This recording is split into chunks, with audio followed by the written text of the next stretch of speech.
Angie! Yeah. Come here, I want you to try this. I'm testing the new sour series.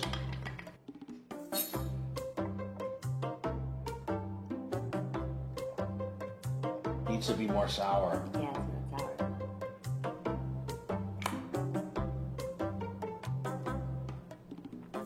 sour.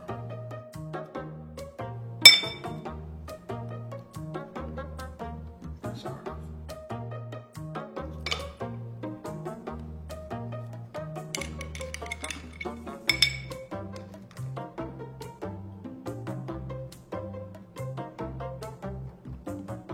Not sour enough.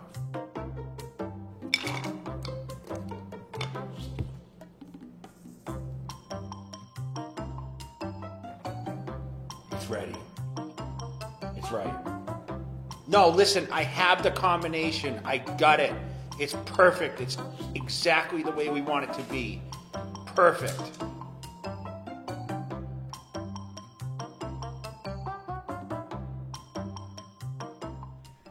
All right, you guys, did my Max 6. We are back at the Dragon's Lair, Las Vegas, and I have some great people from California today. First, Mike Cambra, one of Jay Cutler's oldest friend. Mike, welcome back to JTV. Great to be here. All right, and he brought, for the first time today on JTV, someone I actually competed against years ago, Brett Sanchez-Smith. Welcome to JTV, man. Thank you for having me. Thanks for making the trip all the way from Orange County, you guys. Last time we filmed with Mike at Fit Club, it was right after his show. Had done very, very well, looked tremendous, and he said, next time I come to Vegas, I'm going to bring one of the guys that I trained. He's going to be doing the California, at NPC California, and you kept your word, Mike. Tell me a little bit about Brett and what's going on with this guy. I met Brett when he was 19 years old. I've helped him with 6 shows. And now that I'm full-time in Pacific Stem Cells, too busy to help him, I've passed him off to my trainer, Mr. North America, Abbas Katami. Mr. USA. Mr. USA, I am Mr. USA, but Mr. North America, he won it twice. Yep. Did you know that he competed against Sean Roden and got his pro card? Oh. Yes, a lot of people don't know that. There you go. And Cedric McMillan. Yeah, man. We're going to talk to Abbas for a second. He's behind the camera, making sure we actually stay in the frame. So you brought Brett today. Brett, how old are you now? I'm 27. 27. You're still a baby. I'm still a baby. Tell me what it was like to actually work with Mike for all these years. 19 years old, man. So 7, 8 years already. Yeah, I mean, I loved it all the time. Like, he was there for me through everything. Basically held my hand, babied me. I was basically, like, completely, plain and simple, I was babied by him. But now we're here with Abbas, who doesn't baby me, and he just kind of kicks me in the ass and tells me how it is. Rude awakening. Yeah. Right. Mr. Attitude. You know what it's like to train with Abbas. He was actually the one who helped you get back on the national stage and then win the USA last time you went in. Best you've ever looked at your age. Unbelievable, Mike. My ego was too big. I thought I could do it myself. 29 years later, I had one of my best friends help me turn pro. Now he's going to help Brett turn pro this year. So, Brett, talk to me a little bit about this prep. So, how long have you been prepping for this? This is a big show to Cal. It's it's no local show. A lot of the greats have actually won that show, went on to win the USA or become pro. So, tell me how this prep's been so far, and how long before the show did you actually start prepping? Well, in regards to how I feel like complete ass, if I'm going to be honest. I have super low energy. I literally nap if I'm not doing anything else other than training or, like, at work. I nap on, like, my lunch breaks and all my breaks and everything like that. It has been, like, not excruciating hard, but it has been, like, hard enough. But then Abbas just keeps pushing me more and more and more, and that's exactly what I'm here for. I just want to win. Well, it looks like you want to win today during the training. So you actually had Mike starting your prep, and then at 6 weeks out, kind of passed you along to Abbas, right? Yes, sir. Right. And what's the difference between the two? Tell me a little bit about the difference between the two styles. Well, it actually was about 8 weeks out. Okay. And since I've been with Abbas every single day, I see changes every single week. I feel like a different person. I see myself every time I take my shirt off or I step out of the shower, whatever it is. And I get more and more happy about what I look like, but obviously I want more every single day. It's never enough. Have you guys talked about what is after the Cal? I mean, obviously the goal is to win the California, Of course. and going to a national show. Have you decided what national show you'd like to do? Or We're doing North Americas. okay, when is that? September 4th, I believe. September 4th? Yeah. And why North American and not USA? Or you just want to have a little bit more time? More time to grow. Okay. Yeah. What gym do you train at in Orange County? Fit Nation. Oh, which one? Well, we go to Norwalk right now. Okay, they have another one opening in Irvine, I heard, right? Like Costa Mesa, Santa Ana area. Oh, nice. So that's like a lot closer to me by like Yes. it's like a 15-minute drive. Great gym, great people over there. Oh, Yeah. absolutely. Energy is great. Yeah, that's awesome. So, Mike, I want to have Abbas switch place with you because I want to talk to your guy real quick. Abbas, come on here. Yeah. Someone tell us if we're in the frame. There you go. Thank you. All right, Abbas, I wanted to talk to you, and I insisted on you coming today because obviously you're the one in charge right now. Tell me a little bit about what it's like, first of all, to actually take over someone's prep. It's I don't want to say unusual, but a little bit, So obviously you trust Mike, you help Mike, so a little bit of what he taught Brett is what you taught him, right? But tell me what you expected coming from him, and were you actually happy with what Mike delivered to you? Oh my God, this is a loaded question. Let's be honest, man. No, I'm on this all the time. So let's see. Where do I start? What did you expect before you actually got him? Because I know this was the plan all along. Last time we spoke It at was Fit the Club. plan, yeah, and this has been like kind of in the making for the past few years. So Yeah. then this finally happened, and Mike delivered them to me, and I'm like, okay, he did a good job, but I got my work cut out, and I got to do it, and it does not bother me because Mike came to me at 6 weeks out, delivered himself to me, and I was like, you're doing this to me again. You're like, you're not going to like me very much. So I said, you're not going to like me. So this is the same thing I told Brett. I said, I'm going to be hard on your ass. And but yeah, I kind of got into the Brett's head and saw where he was at, like how he was feeling. I wanted to see where his psychology was in his head and where he wants to go and how determined he is. And once he told me things that I didn't have to ask, I was like, okay, this kid can take what I can give to him. What do you mean? Give me an example. Well, he just said things like, was reminiscent of how I was, coming up in the sport. Like, I just want to go on stage and destroy. Okay. And, that's what my mindset was. Like, I want to be the hardest motherfucker up there. And that's what he said. And I was like, okay, I didn't have to say anything. For him to say that to me, I said, okay, so when you say that to me, then you better just take what I give you. Yeah, he's willing to do what it takes. Yeah, so he's going to do it. So, Yeah. And I just wish I was kind of closer to train him more. But That's right, you're here now. yeah, I'm in Vegas, so he's in California. But he's doing it. He's on top of it. He's on top of it like I was. Yeah. And I won the Cal in '99, and for me now to, I helped Danielle, in 2013 to win the overall Cal. Yeah. So that was one of my prides right there. And for Mike to hand, Brett over to me, I really appreciate that because he's got a good future ahead of him. He's a big kid, and he's just gonna blow up. And he listens. And the main point dangerous. is he listens. He listens, and he's a good student. Yeah. No questioning, just does it. He's like, I don't care what I got to do, Abbas, but that, and I don't take that take advantage of that because some people say that and then they take advantage of their clients, load them up and whatever it takes. No, like I said, I've always want my clients to be safe because there's a future after bodybuilding. Yes. So he'll do well. I think so. Brett, how does that make you feel to hear Abbas talk to you about this? I'm sure he's not the type to actually give you tons of compliment. So it must be nice to actually hear that.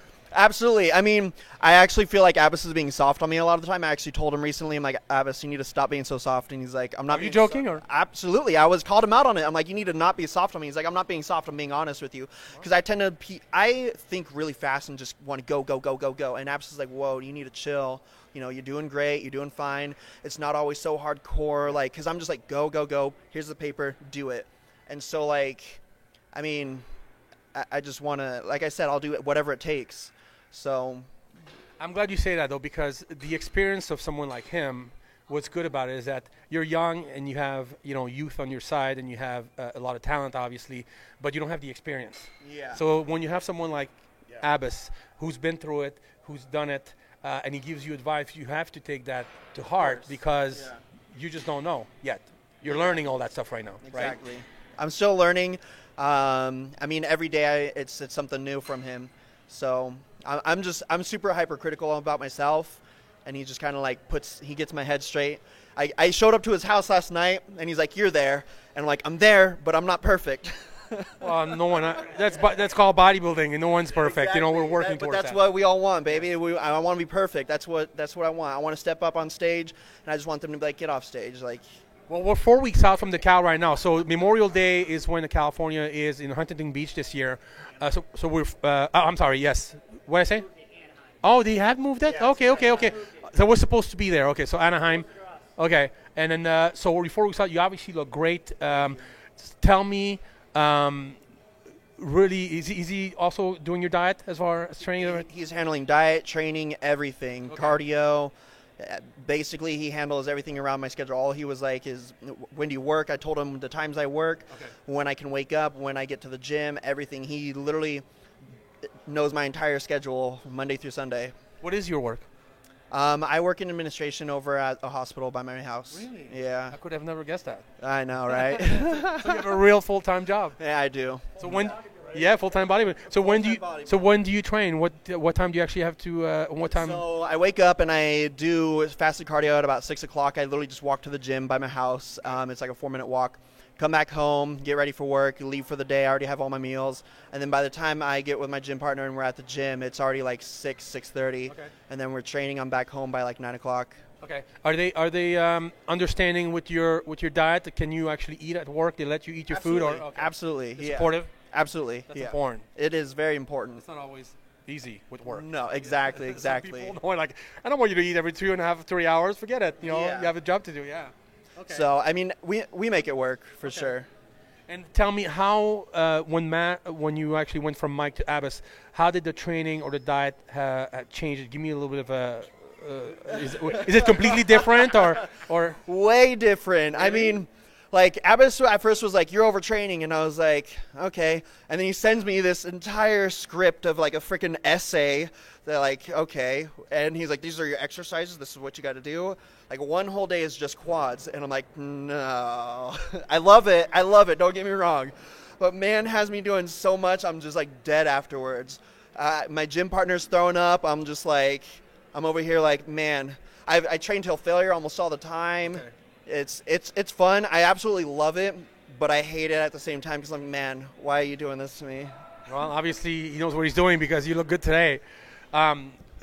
What were some of the main changes aside from what he talked about for training that you've done on his diet or anything else? Anything majorly different? When he came to me, he was doing like 5 days low and then 1 day extremely high. Oh shit! Okay. So, and then I calculated all his like nutrients out, and I was like, okay, it's just still too high on his low days, so I cut that in half, and then and then the high day I kind of cut the high day in half.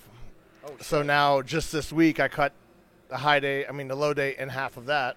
Oh my God. Or by about a quarter, and then the high day like even lower because we got to get him in. Yeah. You know, just bring him down even more. Dug out, yeah. So, but as far as I was asking him, I was like, how many sets are you doing for, let's say, example, chest, and what was his split? You know, I just want to get an idea of what he was doing. Mm-hmm. He's like, I'm doing like, what'd you say, 20 sets of chest. Oh my God. And I'm like, yeah, you don't need that many sets. You know, I said you at the most maybe 15. You know, that's. Right. With maybe 2 pump sets at the end. So literally 13 hard sets, and that's it.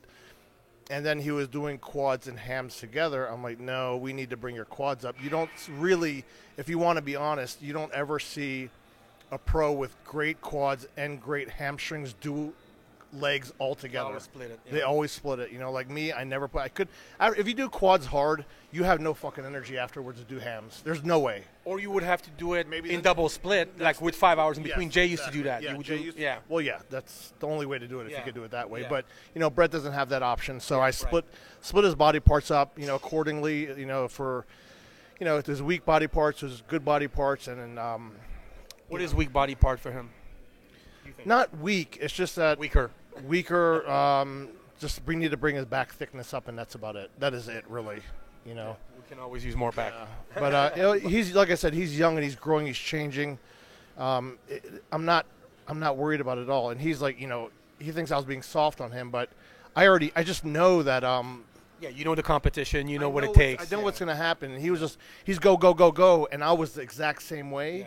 But at the same time, you don't need to always go, go, go, go. You know when to put on the brakes. know when to sometimes. put on the brakes a little bit and just slow it down, because when you do actually slow it down, you'll get more gains Yes. at times, you Yes. know. So you got to kind of fine tune it, and when somebody doesn't have that control over you, you'll just go full blown and you'll burn out Yeah. fast. When you're young, that's all you know. yeah, that's all you know, Hit pedal to the metal all the time. It's not. So it's not like I'm being soft on him. I just know how to go hard and back, you know. And like today with the training session, you know, he stopped when I knew he had at least like 5 to 10 more in him, you know. Yeah. So you just got to get in his head. Yeah. Like, put the fucking pain someplace else. Think about envision yourself on stage. Envision yourself walking on stage, because I already know what his vision is. To walk on stage, and that's mine as well, is to walk on stage and for me to be in the audience and just laugh, because it's done when he walks and turns to the front, it's over. And that's it. And that was my same vision for Danielle, and the same thing I told him last night. I said, when you walk on stage, and that's what I was telling him today, like in his ear, I said, get wide. Keep going. You're going to be the widest motherfucker on stage. This is it. You know, keep pushing, keep pushing. That's why I kept giving his 4 reps. And when you get in somebody's head like that, it super hyper focuses them to imagine that while they're training. And when you can imagine yourself up on stage looking a certain way, you almost put yourself in a zone to keep going. Yeah. You know, you can put the pain, you can displace the pain. Yeah. So it's just, and that comes with experience. Yeah. I love it. Yeah. Brett, so you were 19 years old when you first started training with Mike. Mm-hmm. How old were you when you actually started competing? Right away, or it took a few years? So I met him at 19, and it was like 2012, maybe like October, November. Okay. And then like right after I turned 19, and then we did the Cal. Oh, you right did the after Cal that. already? Right after that in 2013. How did you do? I won the teen Cal. Nice. So 8 years later, hopefully we're gonna. No, not hopefully. We are. We're gonna win, baby. I like the confidence. So what do you want to do with this whole bodybuilding thing? Obviously, you have a career. My biggest dream is to get invited to the Arnold and step on the Olympia stage. I think getting invited to the Arnold is one of the biggest compliments ever, just because it's You're good. Exactly. And I don't care about being like a mass monster or anything like that. I just want to be pretty. I want to be aesthetic, and I want to have like obviously the size and the conditioning, but I want people to look at me and actually be. I want to be pleasant to look at. Yeah. I don't want to be overwhelming. Yeah, you're kind of a cross between bodybuilding and classic, you know, because you have more size in classic. But